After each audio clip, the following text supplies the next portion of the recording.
Hello, my name is Heath Jones, and welcome to the fourth episode of the Northwood Podcast.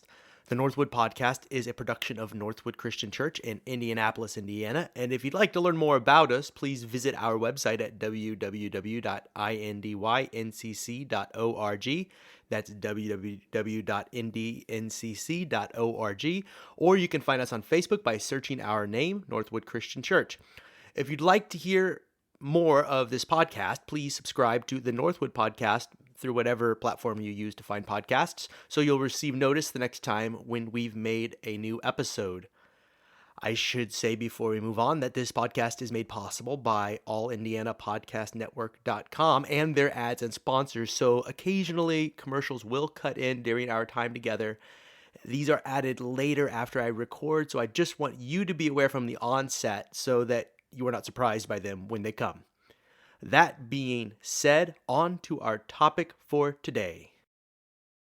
Today's episode is called The Dangerous Life. And I should preface the scripture passage that I'm about to read from Mark chapter 8 with a few words about what sets it up. Jesus has just told his disciples, his friends, that he is going to die. And this is an unthinkable thought in the minds of the disciples, especially in the mind of Peter, who takes Jesus aside and rebukes him, is the word given in the English, from a Greek word that basically means that Peter told Jesus off in strong language. And then Jesus in turn rebukes Peter and says these memorable words, "Get behind me, Satan," implying that the ideas and the motives behind Peter's rebuttal to Jesus' proclamation that he will die is something dark and sinister, even demonic. That Peter's words, well intended though they are not coming from a good place. So that is the backdrop to what you are about to hear. And these words are found in the Gospel of Mark, chapter 8, verses 34 through 38. And it goes, "He called the crowd with his disciples and said to them, 'If any want to become my followers, let them deny themselves and take up their cross and follow me. For those who want to save their life will lose it, and those who lose their life for my sake and for the sake of the gospel will save it. For what will it profit them to gain the whole world and forfeit their life? Indeed, what can they give in return for their life?'"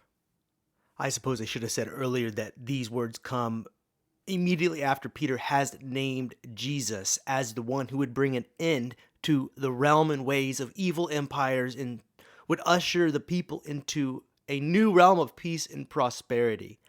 Good things are about to come in the minds of the disciples. There's no doubting it. They just know it.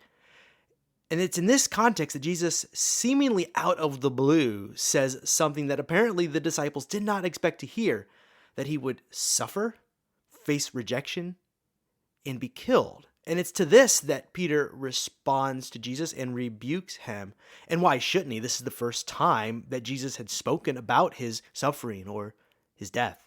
Up until this moment, the narrative has been one highlight reel after another where Jesus has had on full display his authority and his power, his love, his beauty, and every good thing. So if Jesus had not said these dire words that he would go to die, one might have thought that the good times were meant to last forever. This at least seems to have been the disciples' assumptions. But Jesus' words come as one slamming on the brakes of a train seemingly bound for glory. Now, he did go on to say that he would defeat death in 3 days, but apparently those words were lost on Peter. Peter cannot believe it. He pulls Jesus aside and basically tries to manage the message. Jesus had said these words openly, and Peter wants to, in private, correct him. He wants to reprimand Jesus as if he were speaking out of line, so he pulls him aside and tells him off. And it's after this that Jesus speaks loud enough for everyone else to hear, making an example of him. In fact, "Get behind me, Satan, for you are setting your mind not on divine things, but on human things." Harsh words to be called Satan. Now, you may or may not know that the word Satan, when usually used in the scriptures, is used as a verb or a descriptor of the sort of thing that is happening to someone. So a Satan would be something that tempts one, or something that trips somebody up, or an adversary. It doesn't have to be a noun. But by the time that Jesus is using it, it functions oftentimes as a noun, which is to suggest here that Peter is embodying in that moment the wrong way to think. All this to say, Jesus' rebuke, his rebuttal to Peter, is a big time rebuttal meant for a serious error. This is an error that has been described by some as glory-only theology. Let me explain. Glory-only theology is a theology, or you can even reduce it to a philosophy, that assumes that to walk in the right way is to walk a steady path towards something beautiful, something wonderful. All progress, no failure, no struggle in the time in between. You hear this talked about in self-help philosophies. You hear this talked about in various variations of Christian theology and perhaps some other religious constructs.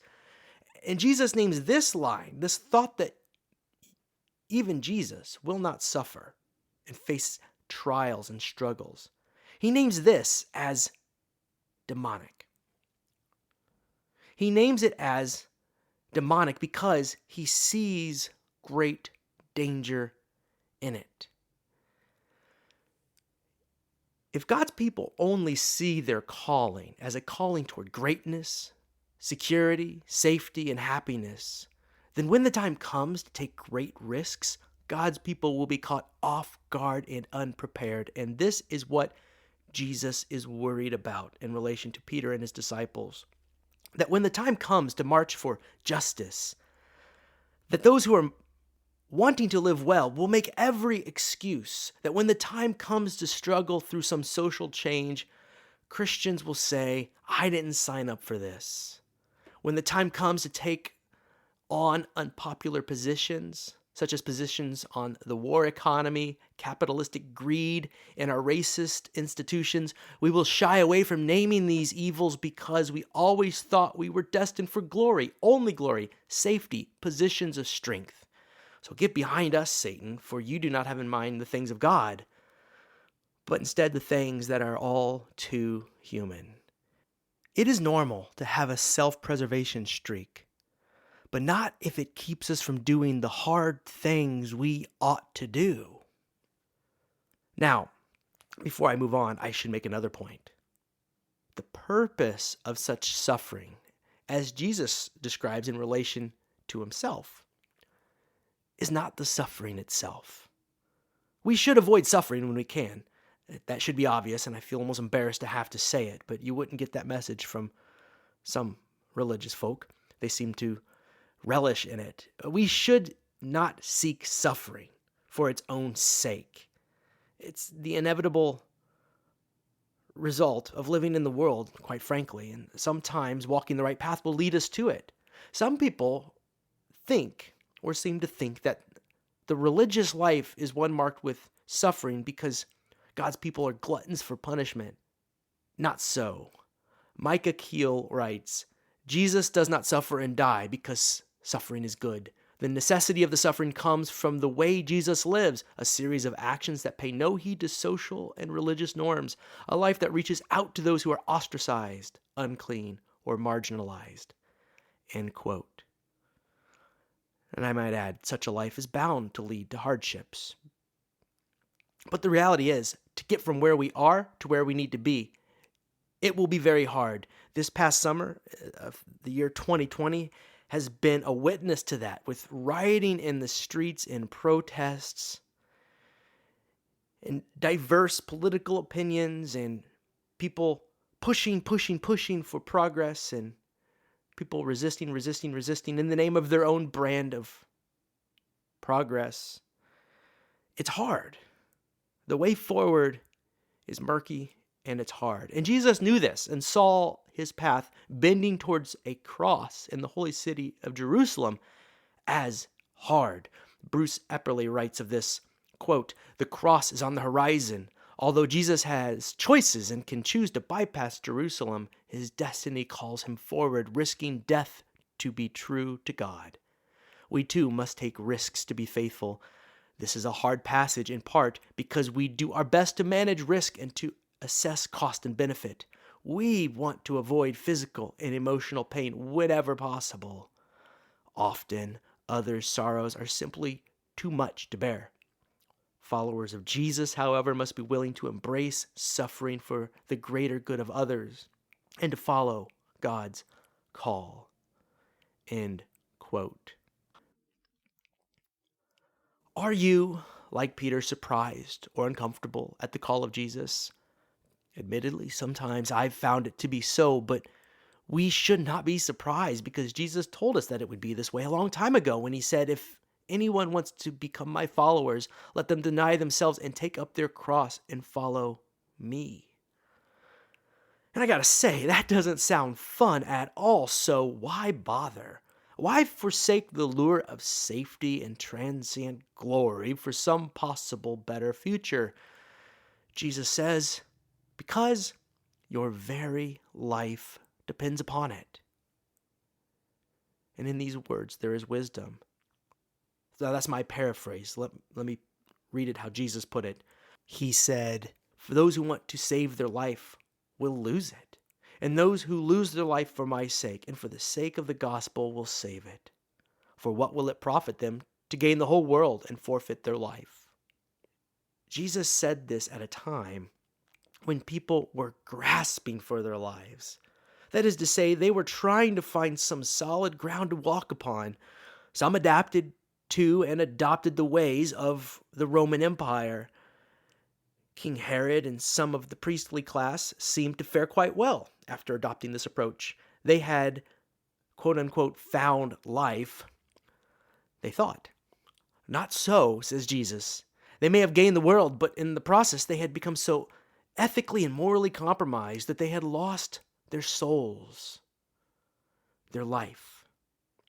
Biblical scholar Dr. Ron Allen writes of this, quote, Mark presents the death of Jesus as the collusion of two old age power structures. Some leaders who operate under the aegis of the rulers' values and practices of the old age and the Roman Empire, which is the epitome of the broken old world. The realm of God, as announced by Jesus, is the ultimate threat to the powers of the old creation, because the great change, the apocalypse, will replace their domains with the values, behaviors, and ecological realities of the realm. In order to end this threat, the rulers of the old world will do the worst thing they can do, their ultimate exercise of power, by putting Jesus to death. And indeed, when the sun sets on Good Friday and Jesus' body is in the tomb, they appear to have won. End quote. And here is where I had that the whole message of the Gospels can be wrapped up in this thought that they did not win. Easter brought new life, and we are still talking about it today. But new evils and hardships still try to snuff out this life that we found. The words of this passage, Jesus' dire warning, is, sure, dire, but important today, as important as it's ever been. He warns that those who are not on the right side of history, the side of life, those who lose their souls for the sake of some ill-gotten gain, lose it all in the end. They do not taste and see the goodness that comes from taking injustice head on in the name of love. They do not find what happens when things on earth are as they were envisioned from the beginning in heaven. They miss the joy of living a life of principle and integrity. They sell out for the brights and shines of this world, for what leaves our spirits empty and our hearts hollow shells. Now, those are big and high-minded words, and it's hard to know exactly where you stand in relation to this message, whether you are on the right side or the wrong side of, say, the tilt of the gospel or of history. And one helpful way of determining where it is you stand is by asking yourself the question, who would you rather be in our own historical narrative? And I'll help us along with this question by way of bringing up two specific individuals to contrast their lives.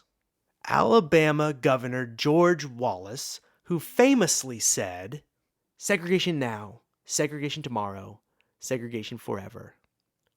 Or his nemesis, Martin Luther King Jr., as if any of us could have really been him, but let me quote George Wallace's quote in full. And again, ask, who would you rather have been? Here is what the governor of Alabama and future presidential candidate would say.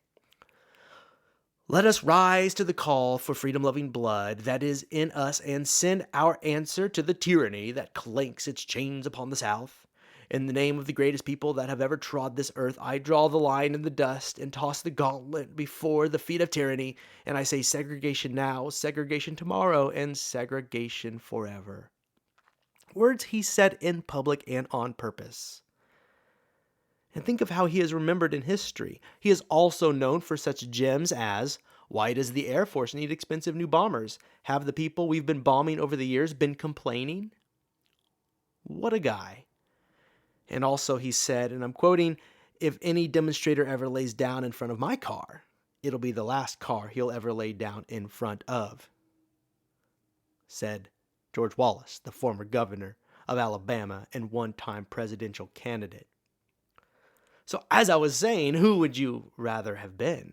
George Wallace, who lived to the ripe old age of 79, 40 years longer than Martin Luther King Jr. did, who was gunned down in his 39th year. Wallace lived 40 years longer than King, true, and in his day, he had some things going on, He was the governor, he ran for president. The important thing was he kept his life, or is that the important thing? Maybe in the sense we're talking about here, he lost it.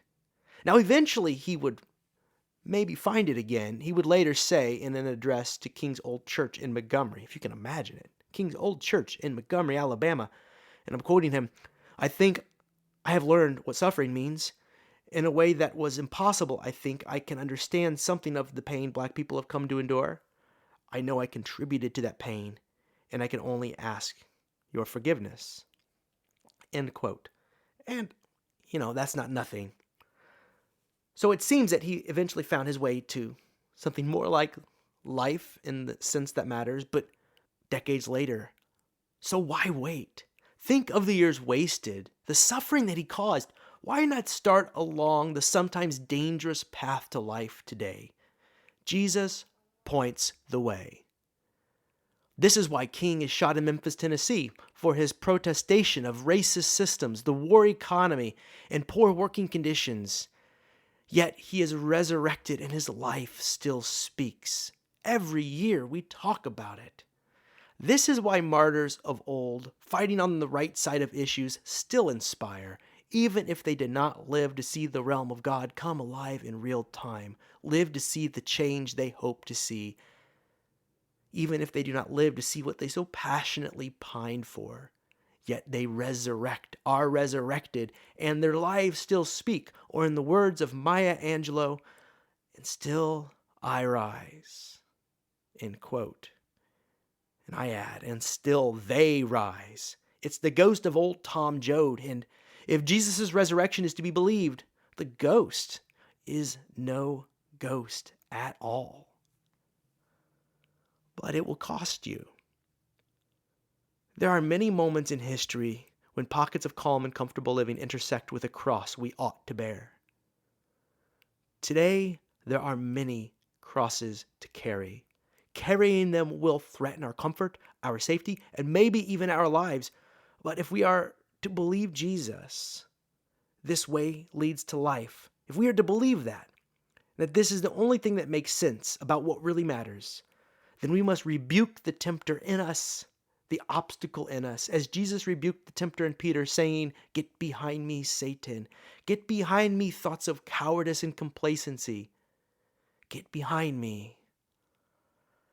Let us have in mind the things of God, the beautiful things, the lovely things, the things worth fighting for and suffering towards, and not the things that we are so often preoccupied with, what I described earlier as the brights and shines of the world.